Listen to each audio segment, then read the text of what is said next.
हाँ भाइयों, एक मैंने जो भी बोला उसमें एक सस्पेंस क्रिएट करने वाली बात थी। तो इसलिए मैं दोबारा इस बात को ऑन रिकॉर्ड कर रहा हूँ कि वचन का अर्थ क्या होता है। क्षत्रियों को ये जानना बहुत ज़्यादा ज़रूरी है कि वचन का अर्थ क्या होता है।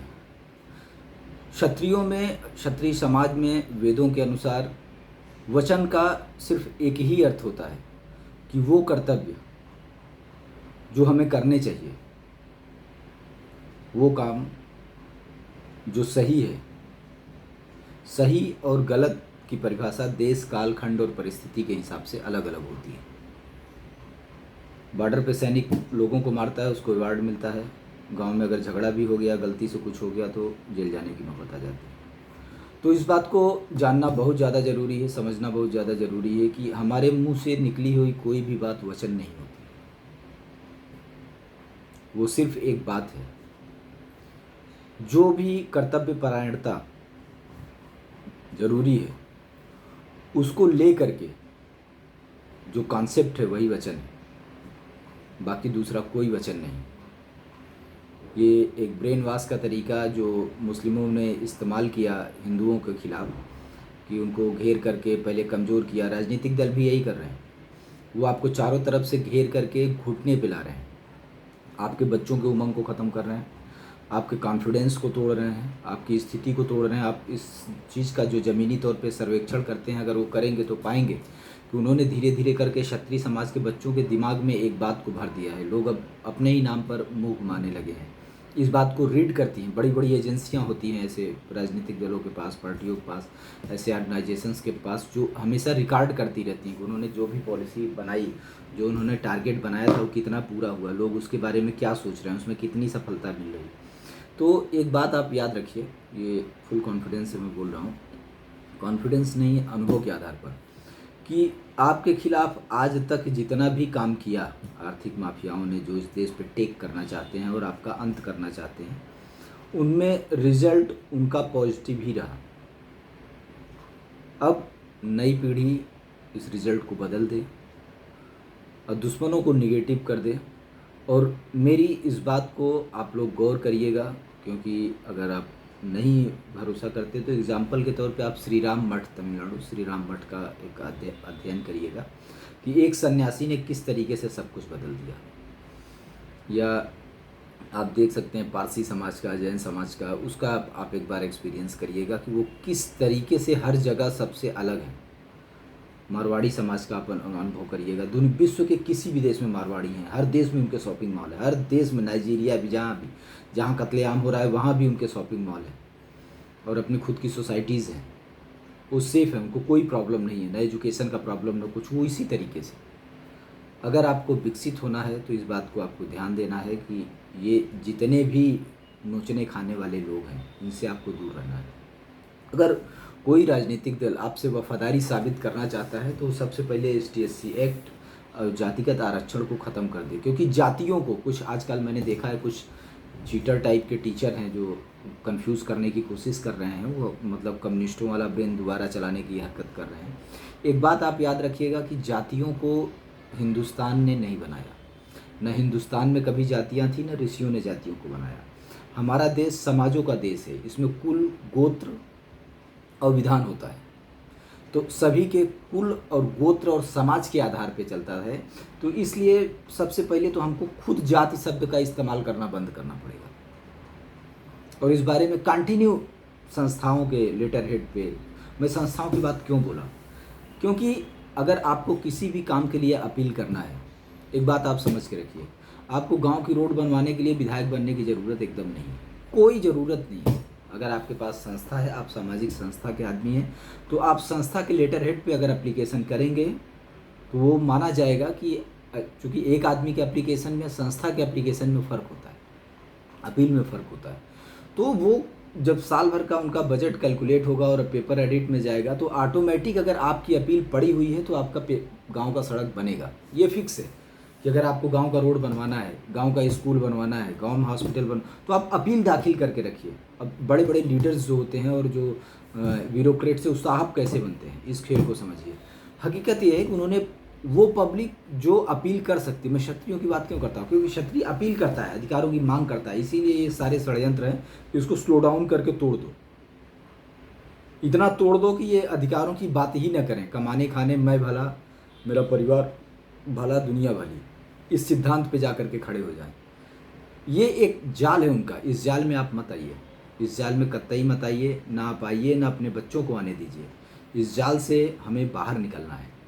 अगर हम अपील करते हैं तो वो अपील पड़ा रहेगा, अपील के बाद जितनी समय पॉलिसियाँ बनेंगी तो पॉलिसी, क्योंकि उनको भी पैसा ऊपर से पास कराना है।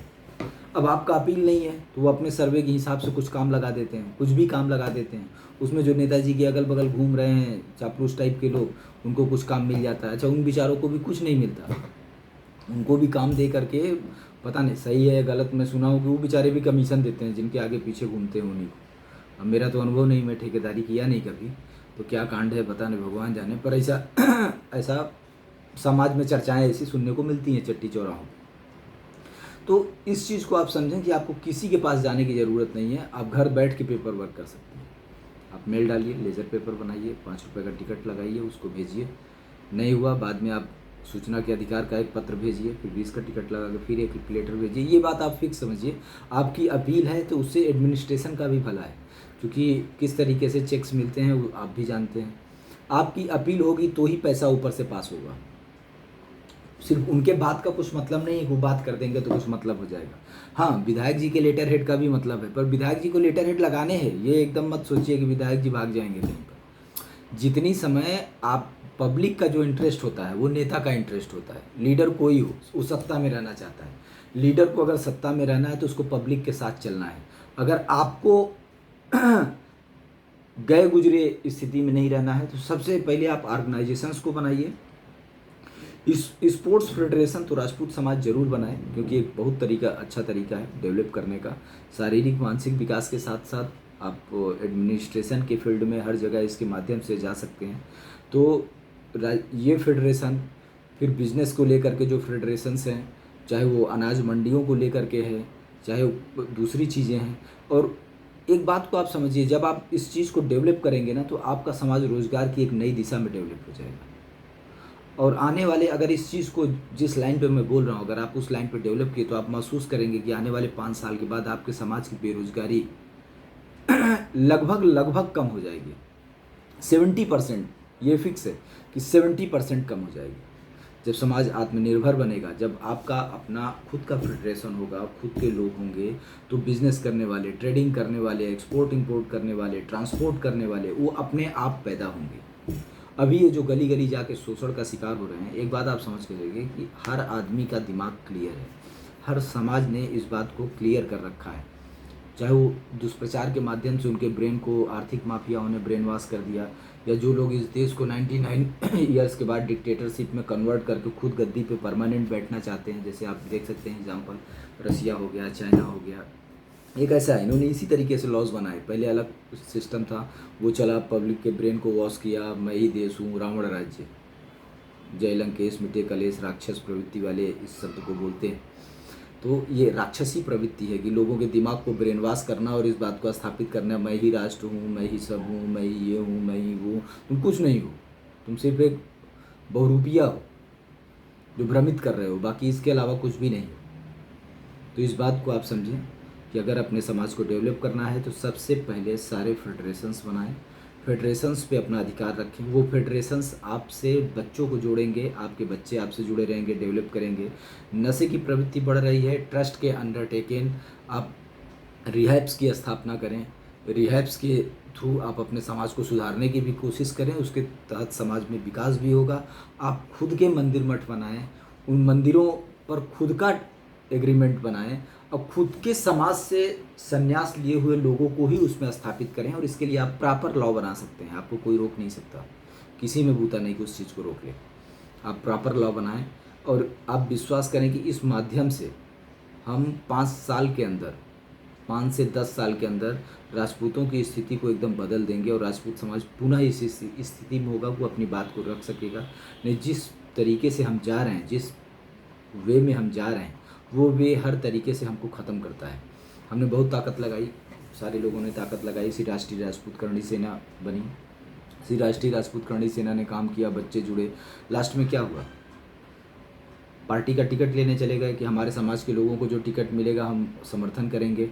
समाज को टिकट मिला, समर्थन किए, वो नेता क्या कहीं दिख रहे हैं क्या? वो किसी नेता की हिम्मत नहीं है। एक बात समझ के चलिए, किसी भी पार्टी से खड़े हुए किसी लीडर की हिम्मत नहीं है वो पार्टी गाइडलाइन से बाहर बात कर दे। अब सब उनको तो चाहिए सीट। अब सबसे अच्छी चीज़ थी, उनको गली गली भटकना था, आपने बोल दिया कि मेरे पास आ जाइए, वो दे दिए, कोई फर्क नहीं पड़ता। जो विधायक की काउंटिंग है उसके नाम के आगे पासवान लगा है, तिवारी चौबे लगा है, कि सिंह लगा है, कुशवाहा लगा है, मौर्य लगा है, क्या लगा है, निषाद लगा है, क्या लगा है, उसको कोई फर्क नहीं पड़ता। ऊपर बैठे हुए आदमी को पावर के लिए नंबर चाहिए, नंबर आप दे दिए, बात खत्म। तो इस बात को आप समझें, आप इस राजनीतिक षड्यंत्र में कतई ना आए। जितनी समय आपका अपना फेडरेशन होगा, जितनी समय आपका अपना पकड़ होगा, जितनी समय आपके अपने ट्रस्ट होंगे, आप इस बात पर विश्वास करें कि आप जिस बात के लिए अपील कर देंगे उनको करना पड़ेगा। अब रोड के लिए अपील करेंगे, ये बात आप मान के चलिए कि चाहे इस तिमाही, अगले तिमाही, साल ख़त्म होते होते वो रोड बनेगी। नहर के लिए आप अपील करेंगे, वो नहर बनेगी, ये फिक्स है, ये आप मान के चलिए। 2 महीना पहले, 2 महीना बाद, हो सकता है विधायक जी 5 बार जीत के भी न बनवा पाएँ, पर आप बनवा लेंगे। इस बात को एकदम क्लियर रखिए। और जब आपका एप्लीकेशन पड़ेगा तो विधायक जी अपना एप्लीकेशन खुद ही भेज देंगे अपने पीए से कि भाई लेके जाओ और लगा दो, क्योंकि उनको भी अपना नाम जिंदा रखना है ना। काम का क्या तरीका है वो पब्लिक को नहीं मालूम, इस कारण से लोग हीरो हैं। और जब काम आप सही वे में करोगे तो उनका नाम तो गायब हो जाएगा, तो वो अपना नाम जिंदा रखने के लिए अपना लेटर हेड आपके पास भेज के जाएंगे। अभी आपको जाना पड़ता है, फिर वो खुद आते जाते आपके ट्रस्ट में वो करके जाएंगे। तो आप इस चीज़ से निकलिए। दूसरी चीज़, किसी भी सामाजिक संगठन के मंच पर, किसी भी सामाजिक संगठन के मंच पर राजनीतिक सिंबल को अलाउ मत करिए। इस बात को आप जैनों से समझिए। आपने अमित शाह को देखा है, जैन समाज अपने समाज को बहुत मानता है, वो दूसरा क्या सोचता है वो जानने नहीं चाहते, उनके बारे में कौन क्या सोचता है। उनके समाज में सब सही सोचते हैं, उनका ओके भाई, बात खत्म। बाकी वो कुछ नहीं जानना चाहते कौन उनके बारे में क्या सोचता है, क्या बोलता है, उनको पर कोई फ़र्क नहीं पड़ता। पर एक बात को समझिए, उनके समाज में बड़े बड़े लीडर्स भी हैं, बड़े बड़े ओहदों पर भी लोग हैं, पर जब वो समाज के अंदर घुसते हैं, कभी भी आपने ये नहीं देखा होगा कि जैन ट्रस्ट के मीटिंग में जाते हुए अमित शाह का फ़ोटो वायरल हो, या किसी भी ऐसे लीडर का फ़ोटो वायरल हो, या जैन ट्रस्ट में जाते हुए आप उनके कंधे पे कोई राजनीतिक दुपट्टा देखें, सिंबल देखें, आपने कभी नहीं देखा होगा। आप इस बात को समझिए कि श्री राष्ट्रीय राजपूत करणी सेना को किस तरीके से बीजेपी और आरएसएस ने घुमा के पटका कि उसकी हालत ख़राब हो गई। अब उन्होंने ये प्रॉमिस करके कि ये नेता जा करके सदन में क्षत्रियों की बात करेंगे, अपने गले की हड्डी बना लिए, क्योंकि नेता किसी की बात नहीं करेगा, वो अपने टिकट के बारे में सोच रहा है, अगला मिलेगा भी नहीं, क्योंकि समाज बैक हो जाएगा, आप बोल नहीं पाओगे, समाज बैक हो जाएगा, टिकट उसको मत फर्क भी नहीं पड़ता, उनको तो आपको विदाई करना है, तो सरकार को भी फर्क नहीं पड़ता। इस बार हो, अगली बार बेटा देखते हैं क्या करना है, क्योंकि ऊपर जो लोग बैठे हैं, जो मुखौटा हमें दिखता है वो संसदीय बोर्ड हमें दिखाता है। संसदीय बोर्ड को जो लोग चलाते हैं वो तो हमें कभी दिखे ही नहीं। संसदीय बोर्ड को चलाने वाले आदमी को कभी किसी ने नहीं देखा, तो ये पता ही नहीं कि इस देश की राजनीति को कौन चला रहा है। तो इस बात को हम समझेंगे, इस बात पर हम काम करेंगे कि हम अपने मंदिर बनाएंगे, अपने सन्यासी रखेंगे, उनके थ्रू जो समाज के लिए समर्पित हैं, शिक्षा के क्षेत्र में, विज्ञान के, रिसर्च के, उस क्षेत्र में हम अपने वर्चस्व को बढ़ाएंगे, अपने आने वाली पीढ़ी को उस दिशा में एक नई दिशा देंगे, और इन झमेलों से हम अपने सारे के सारे लोगों को बाहर रखेंगे जो अभी चल रहे हैं। पहली चीज़। दूसरी चीज़, हम अपने ट्रस्ट के अंदर किसी भी राजनीतिक सिंबल को लेकर के नहीं आएंगे। हम अपने ट्रस्ट के ऊपर, अपने सामाजिक संस्थान के ऊपर, उसके मंच पर किसी भी सिंबल लगाए हुए आदमी को खड़ा रहना अलाउ नहीं करेंगे।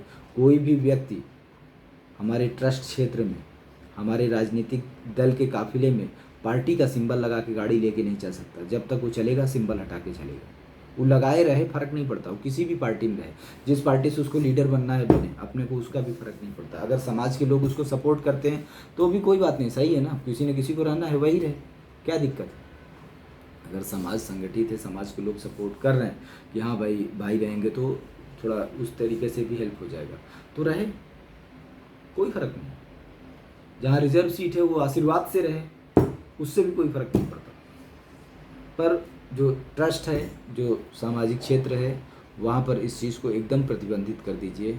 ये बहुत ज़्यादा ज़रूरी है खुद आने वाली पीढ़ियों की सुरक्षा के लिए। इसी के साथ मैं अपनी बात को रखता हूँ। जय श्री राम।